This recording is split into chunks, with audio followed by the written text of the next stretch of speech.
Hello student, मैं संजय चौहान, भूगोल का अध्यापक। आज हम क्लास 6 का चैप्टर नंबर 3 पृथ्वी की गतियां, जो भूगोल के अंदर टॉपिक है, उसके बारे में अध्ययन करें।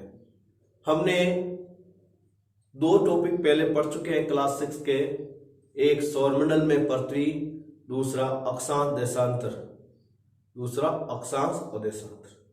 हमने देखा कि अक्षांश और देशांतर रेखाएं कौन सी हैं, कितनी हैं, क्या है, इन सब के बारे में हमने लेसन नंबर 2 में पढ़ा था। और आज हमारा जो टॉपिक है वो चैप्टर नंबर 3 है, जिसका नाम पृथ्वी की गतियां है। आपको मालूम होना चाहिए बच्चों, पृथ्वी की दो गतियां हैं। कितनी गतियां हैं? दो। पहली गति का नाम अपन कह सकते हैं घूर्णन गति। कौन सी गति है? घूर्णन गति। दूसरी, इसका नाम पूछा जाए, दूसरा नाम क्या है, तो परिभ्रमण गति। ठीक है बच्चों। और दूसरी गति का नाम है परिक्रमण गति। कौन सी है? परिक्रमण गति। आज इस टॉपिक के अंदर हम इन दो गतियों के बारे में जानेंगे और इन दो गतियों से हमारे पृथ्वी पर क्या प्रभाव पड़ता है और उन प्रभावों से हमारे जीवन पर क्या प्रभाव पड़ता है, उनके बारे में भी देखेंगे। पहला अपन लेते हैं घूर्णन गति। कौन सी गति? घूर्णन गति। देखो बच्चों, पहले से एक बात याद रखना बच्चों, पहले याद रखनी है घूर्णन गति क्या है। घूर्णन गति क्या है?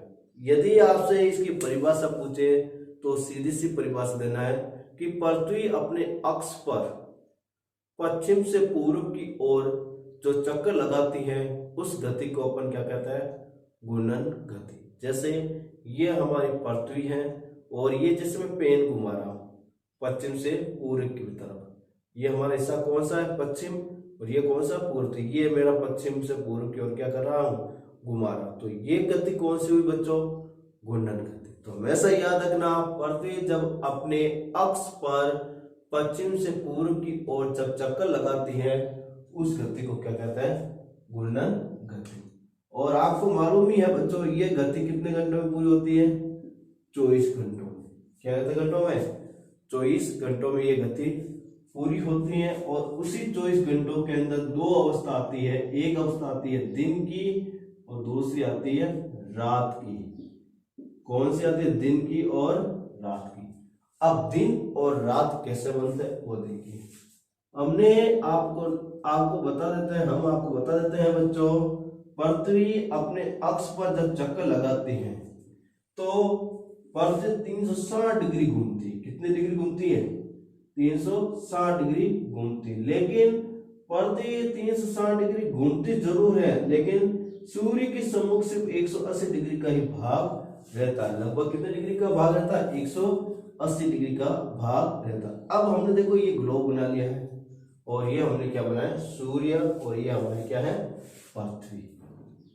देखो बच्चों, ये जो मैंने रेखा खींची है, ये 0 डिग्री देशांतर मान सकते हो या प्रदीप्त रेखा भी मान सकते हो, जिसमें दिन और रात को अलग करने वाले का क्या है? प्रदीप्त रेखा। ठीक है बच्चों। जिस भाग पर सूर्य की किरणें पड़ती हैं, पृथ्वी के घूर्णन के दौरान जिस भाग पर सूर्य की किरणें पड़ती है, वह तो क्या बनता है बच्चों? दिन। और उसके विपरीत में क्या बनता है? रात। ये स्थिति कभी पूर्व दिशा, मान लो इसको पूर्व दिशा में दिन है तो पश्चिम में क्या होगी?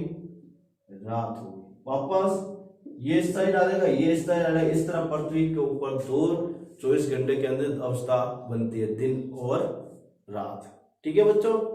फिर अपन बच्चों देखते हैं कि जब पृथ्वी अपने अक्ष पर जब चक्कर लगाती है तो उससे और क्या प्रभाव पड़ता है।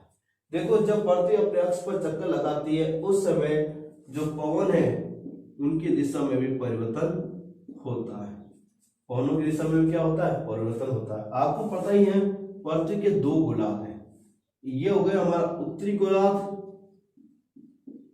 ये हो गया हमारा दक्षिणी गोलार्ध। ये हो गया हमारा उत्तरी गोलार्ध और ये हमारा दक्षिणी गोलार्ध। और उत्तरी गोलार्ध के अंदर जो पौने होती है बच्चों वो दाएं से बाएं तरफ चलती है, दाएं से बाएं तरफ चलती है, जबकि दक्षिणी गोलार्ध के अंदर पौने बच्चों बाएं से दाएं तरफ चलती है। इसका कारण क्या होता है बच्चों? कोरियालिस बल। कोरियालिस बल। देखो जब पृथ्वी अपने अक्ष पर घूर्णन करती है उस समय एक बल पैदा होता है, उसी को हम क्या कहते हैं? कोरियालिस बल। क्या कहते हैं? कोरियालिस बल। और आपको पता ही है जिस भाग पर सूर्य उदय होता है वो भाग कौन सा होता है? पूर्व। और जिस भाग में सूर्य अस्त होता है वो भाग कौन सा है? पश्चिम। और पृथ्वी अपने चक्कर किस दिशा में लगाती है? पश्चिम से पूर्व की तरफ। पश्चिम से पूर्व की तरफ हमेशा पृथ्वी चक्कर लगाती रहती है। तो अब बच्चों हमने डायग्राम के माध्यम से थोड़ा बहुत समझा है। अब आपको मैं विशेषता इनकी क्या है, परिभ्रमण की या घूर्णन की गति की, वो बताता हूं। अब इनकी विशेषता को देखते हैं बच्चों, दैनिक या घूर्णन गति। देखो इनकी विशेषता भी मैं आपको डायग्राम शो करके समझाऊंगा। पृथ्वी 24 घंटे में अपने अक्ष पर घूमती है, जिससे दिन और रात बनते हैं। पृथ्वी कितने घंटों में चक्कर लगाती है? 24 घंटे में। ठीक है। और अपने अक्ष पर, जैसे ये पृथ्वी है, यहाँ पर दो अक्ष होते हैं, उत्तरी और दक्षिणी। ठीक है। उत्तरी और दक्षिणी पश्चिम से पूर्व की तरफ, पश्चिम से पूर्व की तरफ एक चक्कर लगाती हैं। वो समय कितना लगता है? 24 घंटे। जब पश्चिम से पूर्व की तरफ एक चक्कर लगाती, उसी गति को घूर्णन या दैनिक गति कहा जाता है, या फिर परिभ्रमण गति कहा जाता है। याद रखना 24 घंटे के अंदर दोनों अक्ष उत्तरी और दक्षिणी ध्रुव पर पश्चिम से पूर्व की ओर चक्कर लगाती है, उसी को हम घूर्णन गति कहते हैं। पृथ्वी के सूर्य के सम्मुख वाले भाग पर दिन और पिछले वाले भाग को क्या कहते हैं? रात। जो भाग पृथ्वी का, जैसे ये पृथ्वी है और ये हमारा सूर्य, और ये हमारे बीच में प्रदीप्त रेखा, ये हो गया दक्षिणी ध्रुव, ये हो गया हमारा उत्तरी ध्रुव। ठीक है। जो भाग सूर्य के सम्मुख होगा वहां पर क्या होता है बच्चों? दिन। जो दिन के जो विपरीत साइड में या सूर्य के विपरीत साइड में जो भाग होगा वहां पर क्या होगी? रात। इस तरह दिन और रात का निर्माण होता है। और दिन क्या होता है? उस समय सूर्य हमेशा कौन सी दिशा में उगता है? पूर्व दिशा। और अस्त कहाँ होता है? हमेशा पश्चिम में। सूर्य हमेशा अस्त कहाँ होता है? पश्चिम में। और उगता कहाँ है? पूर्व दिशा में। फिर अगले बिंदु की बात करें, यह गति पश्चिम से पूर्व दिशा में होती, जिसके कारण सूर्य से उदय और सूर्य, जिसके कारण सूर्य पूर्व में उदय और पश्चिम में क्या होता है? अस्त होता है। पूर्व में क्या होता है? उदय, और पश्चिम में क्या होता है? अस्त। तो मैंने यही बताया कि पश्चिम से पूर्व की ओर ये गति करती है, इसके कारण पूर्व के अंदर सूर्य का क्या होता है? उदय, और पश्चिम के अंदर क्या होता है? अस्त। ठीक है बच्चों। अगला, पृथ्वी के पश्चिम से पूर्व दिशा में घूर्णन के कारण सभी नक्षत्रों एवं तारों की भ्रमण की भी पूर्व से पश्चिम दिशा में होती है। देखो ये बच्चों पॉइंट बहुत ही महत्वपूर्ण है, अच्छी तरह से समझना। देखो पृथ्वी, मान लो ये हमारी पृथ्वी है, ठीक है, ये हमारे दोनों अक्ष हुए, ये उत्तरी अक्ष और ये हमारा दक्षिणी अक्ष, ठीक है। और ये दिशा हमारी कौन सी हुई? पश्चिम। और ये दिशा कौन सी हुई बच्चों? पूर्व। और आपको मालूम ही है पृथ्वी पश्चिम से पूर्व, पृथ्वी पश्चिम से पूर्व की तरफ क्या करती है? गति करती है, पश्चिम से पूर्व की तरफ। जबकि जो नक्षत्र होते हैं वो पृथ्वी के विपरीत दिशा से मतलब पूर्व से पश्चिम की तरफ गति करते दिखाई देते हैं। नक्षत्र होते हैं, नक्षत्र होता है वो किस दिशा में गति करते दिखाई देते हैं? पूर्व से पश्चिम दिशा के अंदर। अब मैं एक बात उदाहरण से समझाता हूँ बच्चों। आपने वाहन के अंदर यात्रा की, जैसे बस में ही मान लो, किसमें की है? बस के अंदर। तो बस के अंदर जब आपने यात्रा की है तो बस तो आगे चल रही होती है, लेकिन हमारे जो पास साइड के अंदर, जो बस के रोड के साइड के अंदर जो पेड़ है या कोई भी चीजें, वो कहाँ जाती है? पीछे की साइड, मतलब बस के विपरीत दिशा के अंदर वो गति करते हुए दिखाई देता है। उसी प्रकार हमारी पृथ्वी तो पश्चिम से पूर्व की तरफ घूमती है, लेकिन ये नक्षत्र रहते हैं वो गति किस दिशा से करता है? पूर्व से पश्चिम की दिशा की तरफ गति करते हुए दिखाई देते हैं। आपने देखा होगा सूर्य कहाँ से जाता है? पूर्व से पश्चिम में, जबकि पृथ्वी कैसे गति करती है? पश्चिम से पूर्व। तो यही कारण है। अगला बिंदु, पृथ्वी की इस गति के कारण भूमध्य रेखा के क्षेत्र पर अधिक उभार एवं दूरों पर चपटापन पैदा हुआ। देखो पृथ्वी के ऊपर कौन सी गति? घूर्णन गति। कौन सी गति? घूर्णन गति। और इसी घूर्णन गति से कारण पृथ्वी को यदि अपन देखते हैं तो एकदम गोल नहीं है। दूर के ऊपर एक कैसी है? चपटी। दूर के ऊपर कैसी है? चपटी। और भूमध्य रेखा से क्या है? उभार, मतलब फैली हुई है। इसका मतलब इसकी आकृति कैसी हुई? गोलाब आकृति। कैसे आकृति हुई बच्चों? गोलाब आकृति। यदि पूछे पृथ्वी की आकृति कैसी है तो गोलाब आकृति है। गोलाब आकृति कैसे होती है? दूर से चपटी और भूमध्य रेखा से उभरी हुई या चौड़ी होती है। अगला पॉइंट, इस गति के कारण ही हवाएं और धाराएं की दिशा में बदलाव भी आता है। और पृथ्वी के इस घूर्णन गति के कारण, कौन सी गति? घूर्णन गति के कारण अपन देखते हैं तो हवाओं में क्या आता है? परिवर्तन। जैसे ये पृथ्वी हमारी, और पृथ्वी घूमती किससे? पश्चिम से पूर्व की तरफ। पश्चिम से पूर्व की तरफ घूमती है, और जब पश्चिम से पूर्व की तरफ घूमती है तो उस समय इससे उत्तरी गोलार्ध और दक्षिणी गोलार्ध के पवनों में क्या आता है? परिवर्तन आता है। उत्तरी गोलार्ध और दक्षिणी गोलार्ध के पवनों में क्या आता है? परिवर्तन। उत्तरी जो गोलार्ध है वहां पर जो पवनें होती है वो दाएं से बाएं की तरफ, दाएं से बाएं की तरफ गति करती है उत्तरी गोलार्ध के अंदर। जबकि दक्षिणी गोलार्ध की बात आती है, दक्षिणी गोलार्ध की बात आती है तो बच्चों ये पवनें बाएं से दाएं तरफ गति करती है। बाएं से दाएं तरफ की तरफ गति करती है। और ये सब कारण क्या है बच्चों इनका गति का इस तरफ चेंज होना उत्तरी और दक्षिणी गोलार्ध में? वो है कोरियोलिस बल।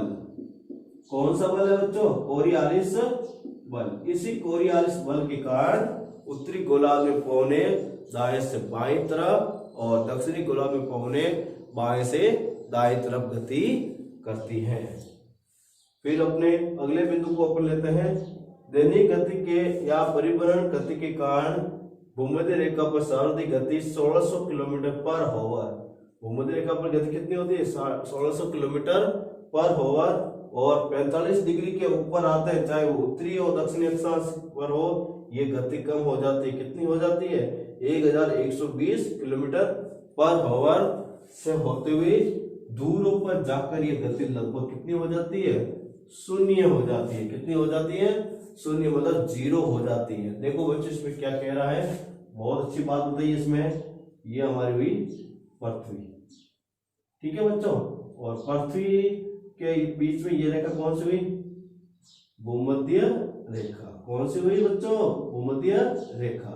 मान कितना होता है इसका? 0 डिग्री। कितना होता है? 0।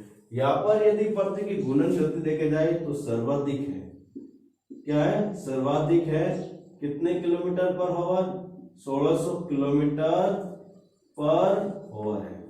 1600 किलोमीटर पर आवर। लेकिन जब 45 डिग्री और 45 डिग्री दोनों उत्तरी और दक्षिणी अक्षांश पर जाएंगे, उत्तरी और दक्षिणी अक्षांश पर जाएंगे तो इसकी गति कितनी हो जाती है? 1120 किलोमीटर पर आवर। देखो 45 डिग्री अक्षांश पर कितनी हो जाती है? 1120 किलोमीटर पर आवर। लेकिन जब ये ध्रुव के ऊपर जाते हैं तो इसकी गति लगभग कितनी हो जाती है, शून्य हो जाती है, मतलब 0 के बराबर इसकी गति हो जाती है। अगला बिंदु देते हैं, प्रति का अक्ष अपनी प्रति का प्रति की कक्षा पर समकोण पन्ना बनाकर 23.5 डिग्री का झुकाव पर लिया गया। देखो प्रति का जो अक्ष है ये हमारी पृथ्वी है, ठीक है बच्चों। इसका जो अक्ष है वो समकोण पर ना लिया गया, समकोण पर लेते तो यह आता सीधा ऐसे, लेकिन समकोण पर ना लेकर कितना डिग्री पर लिया गया, 23.5 डिग्री के झुकाव पर लिया गया। कितना डिग्री के झुकाव पर, 23.5 डिग्री के झुकाव पर लिया गया। क्यों बच्चों, क्योंकि यदि समकोण पर यदि अपन झुकाव ना लेंगे और समकोण पर यदि बना देंगे हमारा अक्ष, तो सूर्य का जो प्रकाश है वो ध्रुव पर एक समान नहीं पड़ेगा, ध्रुव पर एक समान नहीं पड़ेगा। जैसे ये हमारी पृथ्वी है, उसके बाद हमने यहाँ पर एक हल्का सा 90 डिग्री का कोण बनाना, ठीक है, और फिर इसके अंदर 23 डिग्री का क्या बनाओ, कोण वापस। तो ये हो गया हमारा 23 डिग्री का झुकाव वाला कोण, ये हो गया हमारी पृथ्वी की, ये हो गया एक अक्ष और दूसरा अक्ष ये हो गया, और बीच वाली रेखा को क्या कर दो, साफ कर दो, बीच वाली रेखा को क्या कर दो, साफ। तो ये हो गई हमारी पृथ्वी के दोनों अक्ष, और इसी पृथ्वी के झुकाव 23.5 डिग्री झुकाव के कारण सूर्य कभी उत्तरी ध्रुव पर समान प्रकाश डालता है और कभी दक्षिणी ध्रुव। जब सूर्य उत्तरायण करता है तो उत्तरी ध्रुव पर डालता है, जब दक्षिणायन करता है तो दक्षिण ध्रुव पर सूर्य का प्रकाश समान रूप से पड़ता है। इसलिए इसका 23.5 डिग्री के झुकाव पर अक्ष को लिया गया है। फिर अगला बिंदु देखते हैं, ये 23.5 डिग्री का झुकाव सूर्य की परिक्रमा के समय एक ही दिशा में बना होता है। देखो जब सूर्य की जब परिक्रमा करते हैं उस समय इसका झुकाव है वो हमेशा सूर्य के सम्मुख ही होता है, यह नहीं कभी सम्मुख हो जाता है कभी विपरीत होता है, ऐसा कभी नहीं होता है, वो हमेशा सूर्य के सामने वाले भाग में दिखाई देता है। अब हम नेक्स्ट बिंदु को लेते हैं, पृथ्वी के इस झुकाव के फल से उत्तर व दक्षिण ध्रुव बारी बारी से सूर्य के सामने आते हैं, जिससे दोनों गोलार्धों में अलग अलग ऋतुओं का आनंद प्राप्त। देखो बच्चों, पृथ्वी के ऊपर जो 23.5 डिग्री का जो झुकाव है उसी के कारण सूर्य कभी उत्तरी गोलार्ध में और कभी दक्षिण गोलार्ध में आते रहते हैं बारी बारी, और यहाँ पर अलग अलग ऋतुओं का क्या होता है, आनंद लिया जाता है। देखो कैसा होता है, देखिए ये हमारी पृथ्वी, ठीक है, और ये हमारी रेखा कौन सी हुई, भूमध्य रेखा, ठीक है बच्चों, ये हमारे रेखा कर्क रेखा, कर्क रेखा, ठीक है, ये हमारी ध्रुव, ये हमारा क्या होगा, ध्रुव, ठीक है, और ये हमारा कौन सी रेखा हो गई, मकर रेखा, ये हमारी तो हो गई रेखा, और ये हो गया हमारा दक्षिण ध्रुव, ठीक है बच्चों, और ये हमारा हो गया सूर्य, ये हमारा क्या हो गया, सूर्य, ये हो गया हमारा सूर्य, ठीक है बच्चों। देखो अब 23.5 डिग्री के झुकाव के कारण सूर्य किस तरह उत्तरी ध्रुव और दक्षिण ध्रुव पर चमकता है वो देखिए। देखो बच्चों, जब सूर्य भूमध्य रेखा से ध्रुव मतलब उत्तरी ध्रुव की तरफ गमन करता है वो स्थिति कहलाती है उत्तरायण। क्या कहलाती है, उत्तरायण। वापस याद रख लेना बच्चों, जब पृथ्वी के ऊपर अपन का सूर्य गति नहीं करता है, स्थिर रहता है, लेकिन दिखता है सूर्य गति करता हुआ, लेकिन अपन जब सूर्य उत्तरायण में चला जाता है वो बात पट रहा है, ठीक है बच्चों। जब सूर्य उत्तरायण में चला जाता है तो उस समय धीरे धीरे वो उत्तरायण करते हुए कर्क रेखा पर, कब, कर्क रेखा के ऊपर सूर्य सीधा चमकने लगता है। कर्क रेखा पर जब सूर्य सीधा चमकने लगता है तो उस समय क्या टाइम पीरियड होता है, लगभग 21 जून। क्या टाइम पीरियड होता है बच्चों, 21 जून। अब 21 जून को जब सूर्य कर्क रेखा पर सीधा चमकता है उस समय सूर्य के जो प्रकाश है वो उत्तरी ध्रुव पर सीधा पहुंच जाता है। कहां पर पहुंच जाता है, उत्तरी ध्रुव। लेकिन दक्षिणी ध्रुव के ऊपर सूर्य का प्रकाश नहीं पहुंच पाता। फिर वापस वो उत्तरायण से मतलब कर्क रेखा से धीरे धीरे वापस भूमध्य रेखा पर 21 मार्च को भी भूमध्य रेखा पर होता है और 22 सितंबर को भी हमेशा भूमध्य रेखा के ऊपर ही होता है। वापस 22 सितंबर को जब भूमध्य रेखा पर आता सूर्य और 22 सितंबर के बाद धीरे धीरे सूर्य वापस दक्षिणी ध्रुव की तरफ चलने लगता है। किस तरफ? दक्षिण ध्रुव। उसे कहते हैं दक्षिणायन, दक्षिणायन, ठीक है। और ये कहां पर सीधा चमकने लग जाता है? मकर रेखा पर सीधा चमक। कहां पर चमकने लगता है बच्चों? मकर रेखा। और मकर रेखा के ऊपर सीधा कब चमकता है? 22 दिसंबर को। कब चमकता है? 22 दिसंबर को चमकता है। उस समय मकर रेखा के ऊपर सूर्य की किरणें सीधी पड़ती है। उस समय सूर्य का प्रकाश कहां पहुंच पाता है? दक्षिणी ध्रुव के ऊपर। कहां पहुंचता है? दक्षिणी ध्रुव पर। इस तरह प्रकाश है वो बारी बारी उत्तरी ध्रुव और दक्षिणी ध्रुव पर पहुंचता है और उत्तरी ध्रुव और दक्षिण ध्रुव पर हम अलग अलग ऋतुओं का क्या ले पाते हैं? आनंद ले पाते हैं। अगला बिंदु, अगर ये अक्षीय झुकाव नहीं होता तो पृथ्वी दिन रात बराबर होते तथा विविध ऋतुओं का बनना भी असंभव। देखो, दिन और रात बराबर नहीं होते तथा विभिन्न प्रकार की ऋतुओं का बनना भी असंभव होता। देखो, पृथ्वी के ऊपर इसी अक्षीय झुकाव के कारण दिन और रात क्या होते हैं? बराबर होते हैं और अलग अलग ऋतुओं का हम क्या ले पाते हैं? आनंद ले पाते हैं। इस तरह बच्चों हमने देखा कि घूर्णन गति से हमारे ऊपर और हमारी पृथ्वी के ऊपर क्या प्रभाव पड़ता है। अब हम लेते हैं परिक्रमण का, परिक्रमण का या गति, परिक्रमण गति, ठीक है बच्चों। देखो, आपको खुद को ही मालूम ही है, मैंने आपको परिभ्रमण या घूर्णन या दैनिक गति बताई। उस समय हमने क्या कहा था बच्चों कि जब पृथ्वी अपने अक्ष पर पश्चिम से पूर्व की ओर चक्कर लगाती है उसी को हमने क्या कहा? घूर्णन गति। लेकिन बच्चों यहाँ पर थोड़ा सा ये अलग है। जब पृथ्वी अपने अक्ष पर घूर्णन करती हुई सूर्य के चारों ओर चक्कर लगाती है उसी को अपन क्या कहते हैं? परिक्रमण गति। वापस सुन लेना बच्चों, जब पृथ्वी घूर्णन करती हुई सूर्य के चारों ओर चक्कर लगाती है, जब पृथ्वी घूर्णन करती हुई सूर्य के चारों ओर जब चक्कर लगाती है उसी गति को हम क्या कहते हैं? परिक्रमण गति। और उस परिक्रमण गति के दौरान विभिन्न ऋतुओं का क्या होता है? निर्माण होता है। और भारत के अंदर देखते हैं बच्चों तो 4 ऋतुएं 3-3 माह की बनती हैं जो सूर्य और पृथ्वी की स्थिति के पर निर्भर होता है। किस पर होता है?